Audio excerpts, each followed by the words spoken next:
গত ৫ আগস্ট পদত্যাগ করে দেশ ছেড়ে পালিয়ে ভারতে যান শেখ হাসিনা।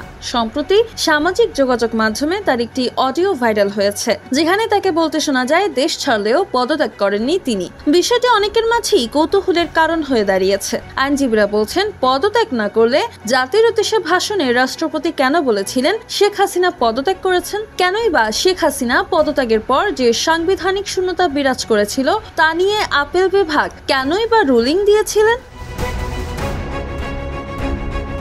প্রবীণ আইনজীবী যে রায়হান পান্নার মতে, পদত্যাগ করুন আর নাই করুন, দেশ ছেড়ে পালিয়ে নিজের রাজনৈতিক জীবনের সবচেয়ে বড় ভুল করেছেন শেখ হাসিনা। তার জন্য সম্মানের ছিল দেশে থেকে গ্রেফতার হওয়াটা। দেশের কোনো রাষ্ট্র বা সরকার প্রধানের পদত্যাগপত্র কখনোই সামনে আসেনি। তাই রাষ্ট্রের এই গুরুত্বপূর্ণ নথি নিয়ে এবার কেন সামাজিক যোগাযোগ মাধ্যমে এত আলোচনা, এমন প্রশ্নই রেখেছেন সিনিয়র আইনজীবীরা। মারিয়া মায়া, নবীন নিউজ, ঢাকা।